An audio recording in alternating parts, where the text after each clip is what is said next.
Welcome to the Book of Mormon Evidence Podcast with host Rod Meldrum. This week's Come Follow Me supplemental study is Lesson 16, Mosiah chapter 4 through 6, A Mighty Change. Jonathan Neville is a lawyer, businessman, educator, and author who has written over 40 books, including both nonfiction and fiction. We're really excited to have Jonathan Neville back with us. He recently spoke at the virtual expo that we post online at comefollowme2020.org. Listen in as he discusses Does Church History Matter? And the joyful evidence of the Book of Mormon, a little bit from the 27 trips he's taken since last November. He and his wife Beverly have been on some pretty exciting adventures in Asian countries especially. In this episode, Jonathan will discuss why there went Cumorah and what his research has shown about some facts in church history that few members of the church even know. Welcome to another edition of our Come Follow Me supplemental series podcast. And we have with us here Jonathan Neville. And we're excited about talking with you about some additional information that has to do with the place where the plates were actually located. Right. And then this place called Cumorah that is mentioned numerous times throughout the Book of Mormon as the place where the Jaredites had put their record and so forth, and where their civilization came to its end, where the Nephite civilization came to its end, and then there's and prophets and apostles have over and over again talked about this hill in Palmyra, New York area as being that hill. There are some scholars basically in the church who disagree with the prophets and what Joseph Smith said basically about these things. They say, well, wait a minute, but you're saying, but what's interesting is that there's been a new information that hasn't really been, it's always been there. It's not widely known, But it's not widely known. Right. But I think there's actually been a deliberate effort to try to actually withhold this information from members of the church, because it basically blows away that scholarly idea that the Book of Mormon's Hill Cumorah is someplace down in Central America and not the Hill Cumorah in New York. Yeah. So for our reference today, we're going to be talking about several pages that are in the annotated edition of the Book of Mormon. If you go back in the appendices here, this starts on page 512. And then it goes several pages. You actually have Oliver Cowdery's Letter 7, which is what we're going to be talking about here more in detail. And so it's all in here if you already have the annotated Book of Mormon. If not, go get your copy. You can get a copy from Deseret Book or Costco or our website at bookofmormonevidence.org, or there's other places as well. And getting yourself a copy. And then it goes into, so there's about 4 pages of that. Then 5 pages of that. Then we have a whole section on prophets and apostles speak on the Hill Cumorah in America, and that starts on page 517 and has statements here from James E. Talmage and George Albert Smith, Orson Pratt, Ezra Taft Benson, that talks about the Hill Cumorah monument and how that came about and what happened on the day of that, and some of the revelations and things that happened there. The description of the Hill Cumorah monument by Torley Canopus, who is the sculptor and designer, and then it goes in an introduction to the maps in Moroni's America. Right. So let's go into this really in a little bit more detail here. So Oliver Cowdery's Letter 7. Most members of the church were going, letter what? Yeah. And Oliver Cowdery did who? Yeah. So, they don't know anything about it. Give us some background on Letter 7. Where did that come from? Well, it's interesting because a few decades ago, most members of the church knew about this. In fact, I have an institute manual, seminary manual, that talks about Letter 7 right in it. It was, and during a break I can get it and show you. Okay. But it was, I think that one was copyrighted in the 1970s. And since then, that's all been what I call decorrelated. Uncoordinated? Decorrelated. Because it was correlated at one time, now it's decorrelated. Okay, so it's not allowed anymore. Okay. But what happened is, the history of this is interesting because in 1834, there was an anti-Mormon book called Mormonism Unveiled that was published near Kirtland, Ohio. The very first one, wasn't it? It was the first major one, yeah. And there had been articles and things, Right. but critical. But this was a compilation of An actual book. an actual book. Yeah. And one of the things that it included was an assertion that the Book of Mormon was fiction, that it was copied from Solomon Spaulding. And so in response to that, it was published, as I recall, in October of 1834.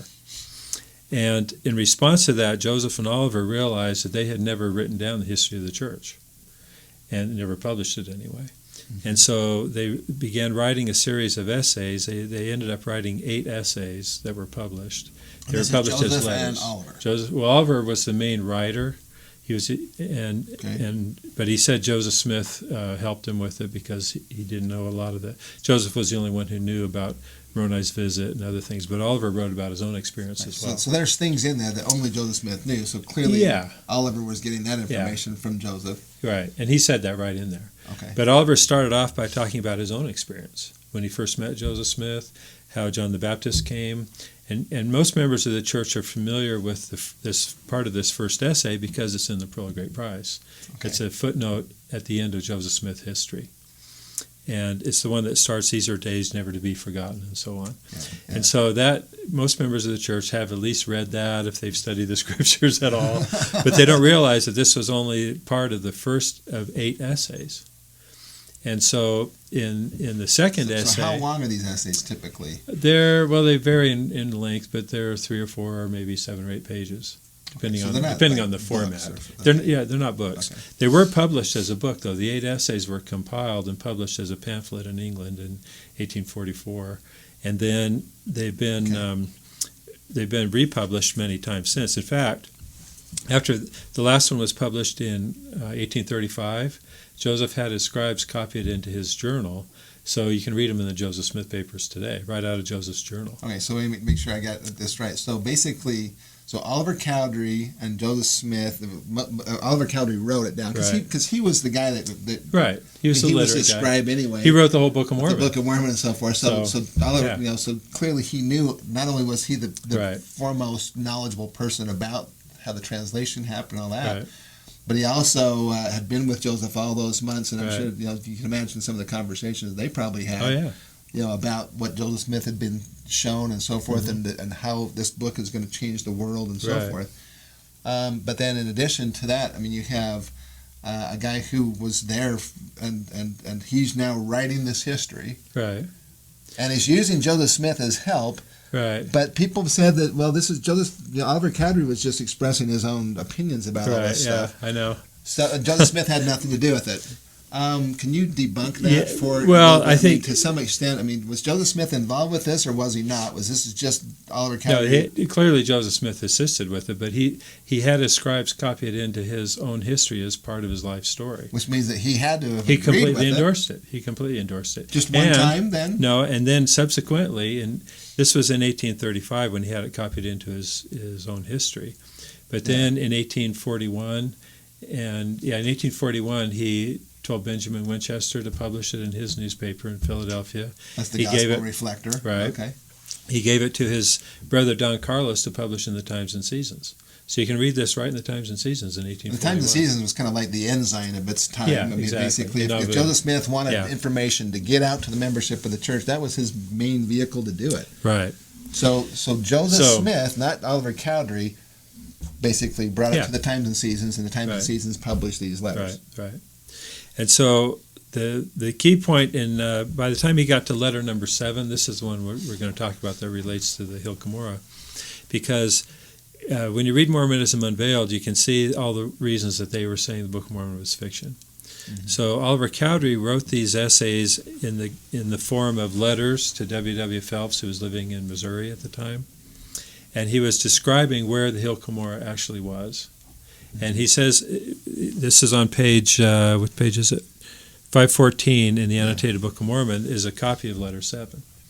And he explains to him, if you go on the mail road from Palmyra down to Manchester, you pass this big hill on the left side. And he describes it in a lot of detail. Yeah. But then he says that about a mile west of this hill rises another ridge of less height. So if you go to the Hill Cumorah today and stand on the top and you look west, you see another ridge. It's about a mile away. Yep.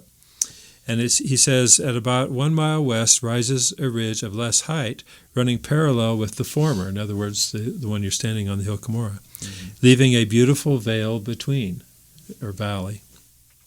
The soil is of the first quality for the country and under a state of cultivation, which gives a prospect at once imposing when one reflects on the fact that here, between these hills, the entire power and national strength of both the Jaredites and the Nephites were destroyed. So he explained it as a fact. So he said it was a fact, and Joseph Smith then had this, with those words, fact, published over and over and over again, including in his own personal journal. So you can read it in the Joseph Smith papers. Now, the interesting thing about this is, how would Oliver Cowdery know it was a fact? Well, he had said he'd been in the repository. So he had been in the actual place that Mormon referred to in Mormon 6:6, chapter 6, verse 6, where all the Nephi records were. So he knew it was a fact. He's seen it himself. He's plus, been in it. Plus, a couple of years later, when Heber C. Kimball joined the church, and he knew about this, he'd heard about the hill Cumorah. So he went to see the hill Cumorah himself. And he said he could still see the embankments around the hill from the fortifications. Yeah. And today, if you go there, I looked on a topographical map, and there's one little residue of it. It's a kind of a triangular shape that you can still see on the topographical maps. But it's on private land, so we're not supposed to go on there. Okay, so this, but he goes on to say, tell us a little bit more about in this mile-wide valley, it's right here. So in this mile-wide valley between the hill Cumorah and the one to the west, he says, in this valley fell the remaining strength and pride of a once powerful people, the Nephites. And then he goes on to say that Mormon deposited, as he says on the 529th page. By the way, so you got the 1830. I'm holding in my hand here a wonderful replica of the 1830 edition of the Book of Mormon. Why didn't he just give us a chapter and verse and the book? Because they didn't have in the Book of Mormon original, it didn't have that, so they actually had to go by page number. So they actually said, so this is on page 529 is today Mormon 6:6. Yep. So he deposited, as he says, all the records in this same hill Cumorah, which is Oliver knew because he'd been in there, he'd seen it. All the records. That's all the Nephite and Jaredite records that they had. Right. And after he gave his small record to his son Moroni, so he deposited all the Nephite records in the depository, and then gave the abridged record to his son Moroni. That's this stuff here. Yeah. Now notice he says he gave his small record to his son Moroni. He doesn't say he gave Nephi's record to Moroni. Yeah. He gave the abridged plates to Moroni, who, as it appears from the same, finished it, and after witnessing the extinction of his people as a nation. So he explains it there. Then he goes on later to say this hill, the one we're talking about, the hill Cumorah in New York, by the Jaredites was called Ramah, and by it or around it pitched the famous army of Coriantumr their tent. And you can go on and read the rest. So the reason this is significant is when Oliver Cowdery wrote Letter 7, he was the assistant president of the church. He was in the first presidency. Now, we don't have an assistant president of the church anymore, so what does that mean? Well, it means that if Joseph had become president of the church. So he was the next in line. He would be basically what you'd consider to be the first counselor in the first presidency. Well, they had a first and second counselor, but the assistant president was senior in authority to them. And it turns out that the other two counselors, both in different ways, also approved of these letters. But Hiram Smith was also an assistant president of the church. And after that, as I recall, there haven't been any more assistant presidents of the church. But at the time, the point is, when he wrote this, he was a prophet, seer, and revelator. And he was the one who gave the charge to the 12 apostles when they were first ordained in 1835. So sometimes people today think of Oliver Cowdery as, he left the church, right? But at the time that this was written, he was a prophet, seer, and revelator in the first presidency, assistant president of the church. And yet scholars today say, well, he didn't know what he was talking about, or he was speculating and all this. So, but yet, don't these same scholars basically use Oliver Cowdery's words in these same letters and other things to support their positions and their viewpoints? Only when it supports their viewpoints. When it doesn't, they say, well, he missed this or he forgot that or whatever. So we don't need to get into the detail. I wrote a whole book about this to kind of annotate. If you just read the letters, you don't appreciate the historical context. because you have to understand the Mormonism Unveiled book and the arguments there that Albert Cowdery was responding to. So I annotated it here. I also have links on the webpage. You can just read them yourself for free in the Joseph Smith papers, and that's what I recommend people do. Yeah. But the reason this was important is if the Hill Cumorah is in New York, like Oliver said, then to figure out the rest of the geography, it has to start with the pin in the map of Cumorah, right? Yeah. So in order for any geography to be understood, you have to have certain things that are just like the anchors. Right. These are the anchor points. Yeah. This is where this is, and if it doesn't fit, then everything else goes away. Right. So I had a challenge from my wife after I pointed this out about the Hill Cumorah. She said, "Well, where did all the other events take place?" Right. Yeah. And you and I had talked about it. I talked to lots of people about it. For decades. You've studied this for a long time. Tell us a little bit about your overall study, because it's pretty profound. Yeah, well, it's pretty interesting because when I was even in high school, I wanted to know, well, where did all this take place, right? And so back then in high school, everybody said, well, the Hill Cumorah is in New York, but North America, it's kind of the Orson Pratt idea, the hemispheric idea. That North America was the land of the Nephites, South America was the land of the Lamanites, and I was kind of like, okay, it seems kind of weird. There was a lot of that back in the early days of the church. Yeah, too. there was. People who believed in basically all of the Americas was the land of the Nephites. And a lot of it is because a neck of land was described in the culture at the time as Panama. Yeah. And so when the Book of Mormon used that same phrase, everybody assumed it was Panama. Joseph Smith never said that, but other people made that inference. And so I took I started with First Nephi, went all the way through in that Moronites America book to see, I was testing the Book of Mormon to see if it made a description of a geography that would fit with New York as Cumorah. Mm-hmm. And I was really surprised to see how well it described North America. And I went through it verse by verse. I didn't accept anybody else's interpretation. I just read the text for myself. Mm-hmm. And I had 3 basic rules of interpretation. One was that different words mean different things. Like a narrow neck is not the same as a small neck. Otherwise, they'd use the same word. Which is not the same as a narrow passage. Yeah, right, exactly. Right. Or even a narrow neck of land. It's not the same as a narrow neck, right? And then another one was I assumed that geographical terms that looked relative in grammar are relative. So a land northward and a land southward is relative to where the speaker is. Like we're sitting here in Provo. If we were down in St. George, this would be the land northward. If we're in Salt Lake, it's the land southward.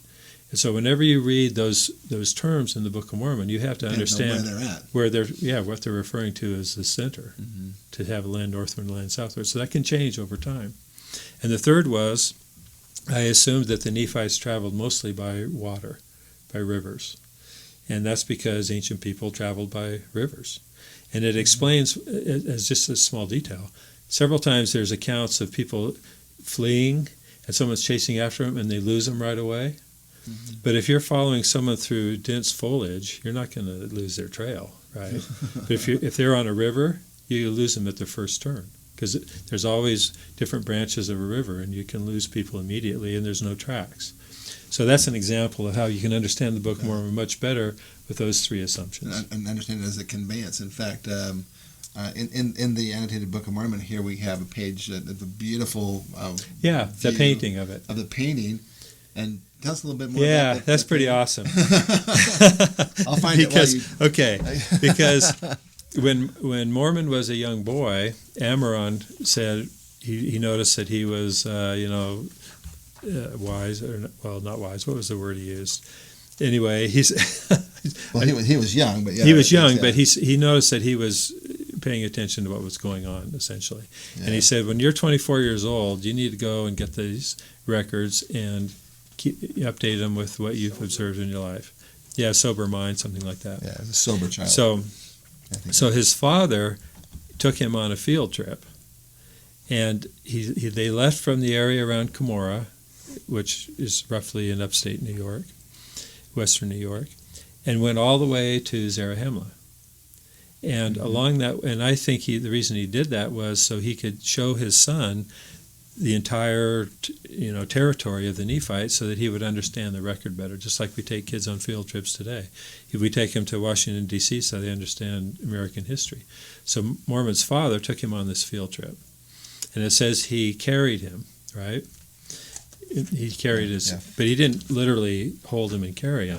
He conveyed him. They went on a boat down the river, basically down the Ohio River to the Mississippi and then up to Zarahemla. And so along this trip, there's a painting of this on page 432 in the annotated Book of Mormon. This is by Ken Corbett. It's just absolutely beautiful. Yeah. Mormon was carried by my father to the land of Zarahemla. So they went down this river, the Ohio River, essentially, to the Mississippi River.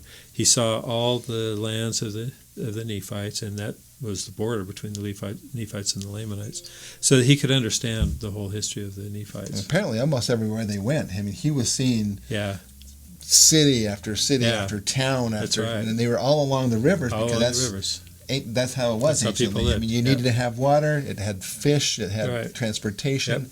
And so, and this painting kind of depicts all that. Exactly. It's awesome.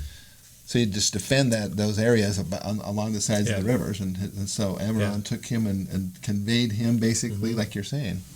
So the really cool thing, we don't have time to get into the whole geography of it, but what's exciting about this is when you read through the Book of Mormon, and you can interpret it multiple ways.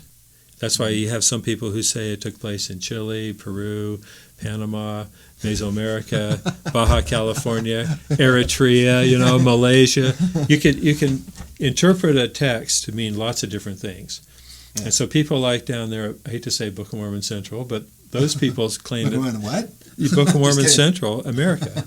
Central America. But they claim that they stick with the text. And that's a completely preposterous idea, because they don't stick with the text. They stick with their interpretation of the text. Yeah. And everybody that has an idea is interpreting the text. And so as soon as you liberate yourself from someone else's interpretation and read it for yourself, you can make sense of it. And that's why this Hill Cumorah as a pin in the map is so critical. Yeah, and let me just make just a little comment. In one of the previous podcasts, talking about the Lehi's dream of the tree of life and so forth, right. And there was a guy, and he was following the guy, and he got, but then he basically kind of got lost in the mist of darkness, basically. Right. It wasn't until he stopped looking at the guy. And put his eyes on the tree, that he then was able to make that himself and realize that I have to find my own way to the tree. That's right. So what we're saying, I think, here is that my brothers and sisters, we are here to share information and that kind of thing, but you shouldn't take our words or any scholar's words. Right. I don't care if they're from BYU or whoever they're from. If they go against what the scriptures themselves say, or what the prophets and apostles have said by revelation and so forth, you can set them aside. Well, you make up your own mind. And so the point, though, is that if you start with the Hill Cumorah in New York, the Book of Mormon fits perfectly in North America. It does. It's beautiful. And that's the gist of it. So the follow-up question, though, is why are we looking in Central America, right? And there's really two answers to that. The first is that there were articles published in the Times and Seasons in 1842 that referred to ruins in Central America as Book of Mormon ruins. Yeah, people said, well, Joseph Smith was the author, the writer, exactly. He sat there and set every piece of type on that press and everything. I mean, that's what you get from the end plate, basically, on every edition of the Times and Seasons. The Times and Seasons, at the very end, the boilerplate said, the Times and Seasons is edited, published, and printed by Joseph Smith, essentially. Yeah. There are two different ones. But no one believes he ran the operated the printing press. In fact, we know that he wasn't. Well, he would have to set type. If he printed the Times and Seasons, he'd have to set the type and run the press. And so he was a nominal printer, which means in name only. Just like he was a nominal editor. He never edited anything in there. Right.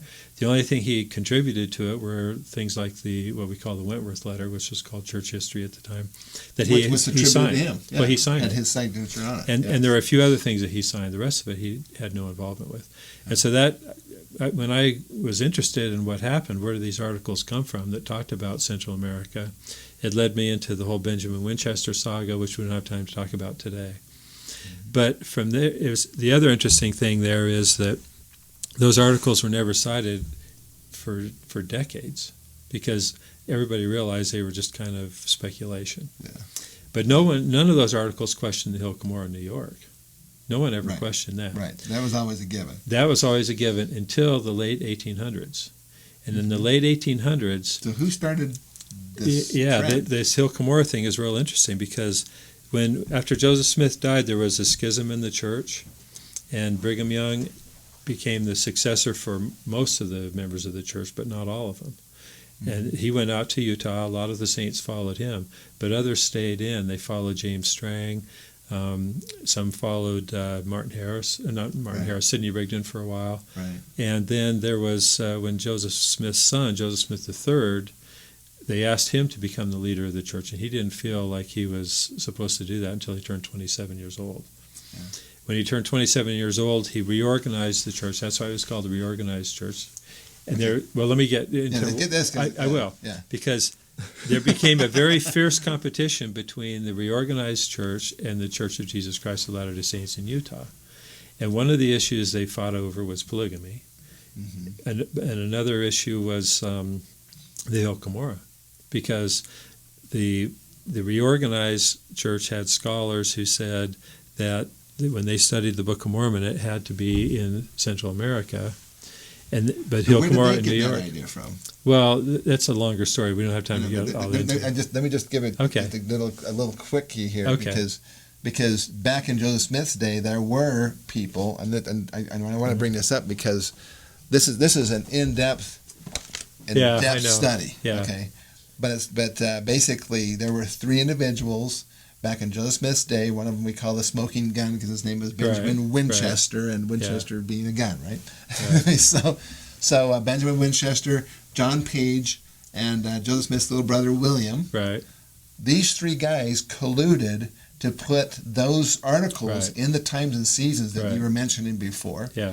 And that happened about three different times, and each time that happened, Joseph Smith kind of ratcheted up his response to what they had done. The first time, he basically kind of slapped their hands and so forth. The second time it happened, he told Benjamin Winchester that he was silenced from any further preaching. Yeah, okay. But that's more detail than I wanted to get into, because the point is that Central America theory basically started at Joseph Smith's time, but then it kind of died out. Not really. Let me address that real quick. Okay. Yeah. Okay. Benjamin Winchester and these guys were very zealous missionaries. And so they thought that if they alluded to the Central American ruins, it would get people to read the Book of Mormon. Right, which is exactly... It's the New York Times best-selling book about the Central American ruins. It's called Incidents of Travel in Central America. Right. And so that became generally accepted in the church. Yeah. That's where this hemispheric idea came up. And so as I was saying, these RLDS scholars said, well, okay, if the Book of Mormon took place in Central America, then the Hill Cumorah is too far away. Yeah, there's no way. It's 4,000 miles away. So therefore it has to be in Mexico. And in 1917, one of the scholars named Hills, his last name was Hills, L.E. Hills, published a map that showed the Book of Mormon sites all in Central America, including the Hill Cumorah. Is it 1917? 1917, wow. Yeah. And Joseph Fielding Smith, who was a church historian and an apostle for 20 years, said, well, that's ridiculous because the Hill Cumorah is in New York. And he wrote an editorial about all this. In the meantime, Joseph F. Smith was trying to purchase the Hill Cumorah in New York. And the RLDS are saying, no, it doesn't matter because the real Hill Cumorah is in Mexico. So it was this tension between those two that kind of led to this problem. The church ultimately did buy the Hill Cumorah in New York. Yeah. And then the RLDS church could point at them and say, see, look at those knuckleheads. Yeah, they bought the wrong hill. That's right. And so it's interesting when you read the teachings of the Brethren in General Conference, they reaffirmed the Hill Cumorah in New York. At the same time, the RLDS were saying, no, it's in Mexico. Then, roughly in the 1950s or so, some LDS scholars started saying, well, maybe the RLDS were right in the first place. And so they developed a theory and a geography and everything, which kind of culminated in John Sorensen's books about Central America, which most of the LDS scholars now have accepted as de facto truth, Yeah. that there's two Comoras, they call it. They said they recognize that Joseph and Oliver and the other brethren all identified the hill Cumorah in New York, but they're saying, well, that was just a false tradition because the real hill Cumorah is in Mexico. And so basically they've adopted the RLDS position, and they've rejected what the brethren have taught. And so as a result, and the thing that's interesting for me is that the people at Book of Mormon Central and the Interpreter and BYU Studies, all those people who promote this Mesoamerican two Comoras, which I call M2C, they have the same motivation that Winchester and William Smith had, because they think they're doing missionary work. They think they're promoting faith. Questions about the Book of Mormon. And yet what they're teaching is that the prophets were wrong.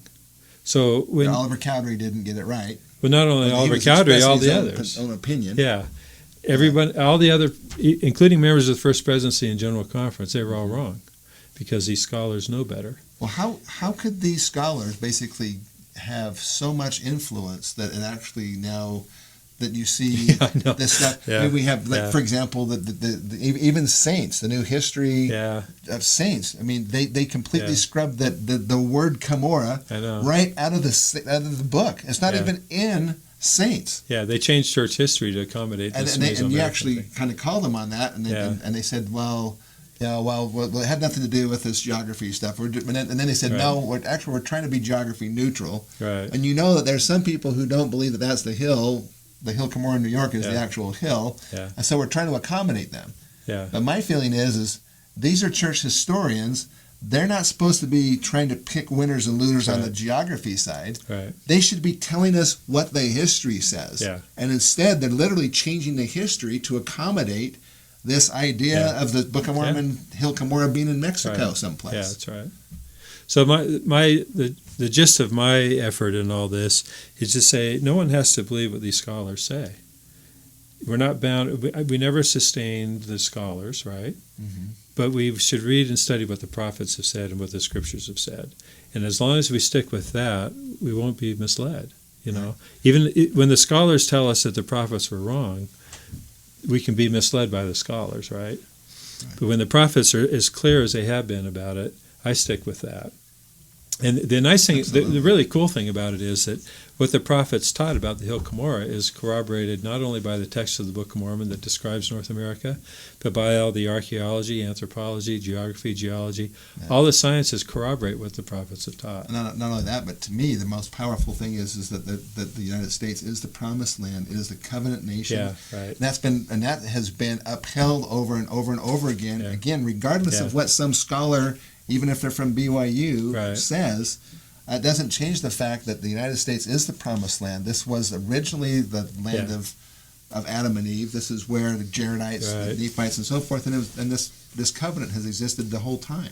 Well, for purposes of this, though, what I want to encourage the readers to do is learn a little bit about how the Book of Mormon fits in North America, because it completely changes our understanding of the text. That's exciting. It's exciting and it's cool. It's the history of ancient America, and it's ancient North America, which would otherwise be completely unknown because they didn't have written records. Yeah. The only written records that they had were destroyed by the Lamanites and preserved in the hill Cumorah in New York.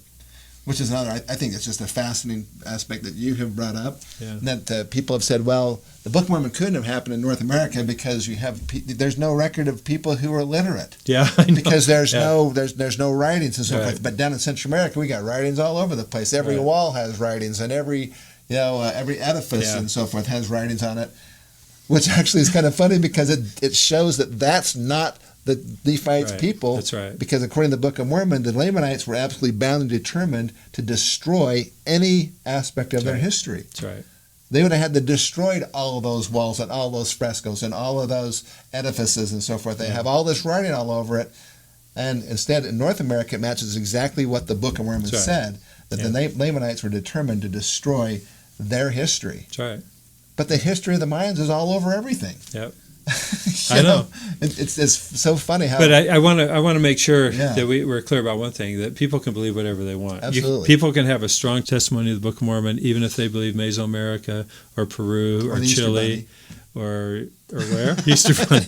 Well, but I mean, the geography is not what drives a testimony. True. The reason I think it's important is, for me, the whole Mesoamerican thing is not even believable.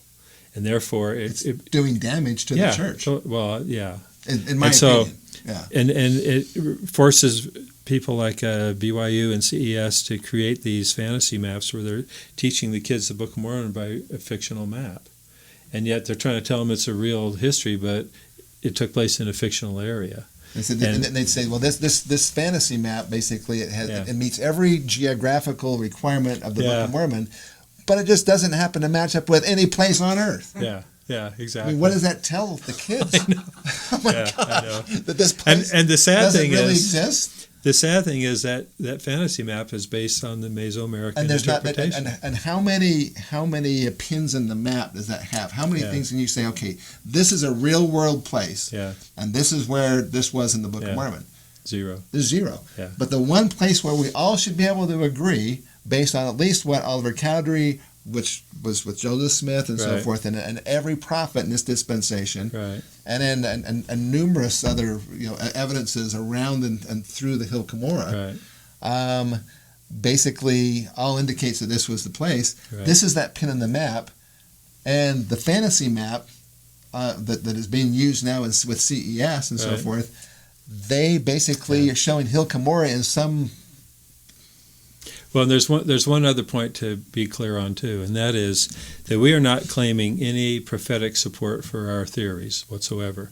Right. What we're trying to do is support what the prophets have taught. It's the other way around. Yeah. And so, whereas the Book of Mormon Central, they're always claiming that they have the support of the church and that the brethren approve of what they're doing, which even though they're contradicting the church's position. And so it's important to recognize that too, because we're not claiming the prophets support anything that we're saying. Instead, we're trying to support the prophets. And if you want to find out for sure what the answer is, then ask. Yeah, that's right. Ask the Lord. That's right. Was Oliver Cowdery and Joseph Smith wrong about the Hill Cumorah? Yeah. Was every one of these prophets, was the church wrong when they bought the actual hill in New York and called it the Hill Cumorah? Were they wrong to put up a visitor center there, or to have a pageant there for many years? Yeah. Well, we're probably into overtime, but the bottom line is we want people to make informed decisions. Don't just accept what someone says, even if it's in a lesson manual, because I have lesson manuals that show the Hill Cumorah is in New York too. Yes. So study it for yourselves, make up your own minds, but primarily focus on the scriptures themselves and what the prophets have taught. And that is the best advice. And then ask the Lord. Yeah. And by the way, if you like additional information here, again, I didn't bring it up here, but there's a DVD that I was actually asked to do about 2.5 years ago or so. I was asked to go and speak to the pageant cast members at the Hill Cumorah. Mm-hmm. And they asked me, so what archaeological evidence is there? Yeah. What about the bones? Where's the head plates? Where's the breastplates? How come the hill's so small? They talked about it being able to see this huge place and so forth. All of those questions have really beautiful answers. If you want to get that, the DVD is called The Hill Cumorah. You can put that up on verifications and realistic archaeological expectations. Right. Also, I've talked about it at some of the events. So if you have Book of Mormon evidence streaming, you can see some of those things. You can also hear Jonathan talk about. Yeah, I've talked these about things. all the maps and everything there. And you see the maps, and you get the information. Yeah. But okay, brothers and sisters, we just ask that you just become as informed as possible. Yeah. And then ask the Lord for verification. Yep. And that's the best way to do it. Very Jonathan, good. Thank you so much for coming. Thank you. We sure Fun appreciate to be here. you. Happy to God be here. bless you in all your travels and what you're Thanks. doing. And thank you. And by the way, if you want to see Jonathan, he's speaking again at the conference. Oh, that's right. That's right. So it's going to be exciting, to see you there. Yep. Thanks, everybody. We'll see you next week with another edition of the Come Follow Me podcast series by Book of Mormon Evidence. Thank you for watching. Thank you for listening to the Book of Mormon Evidence podcast. If you like this Come Follow Me supplemental study, click the like button and share it with your friends.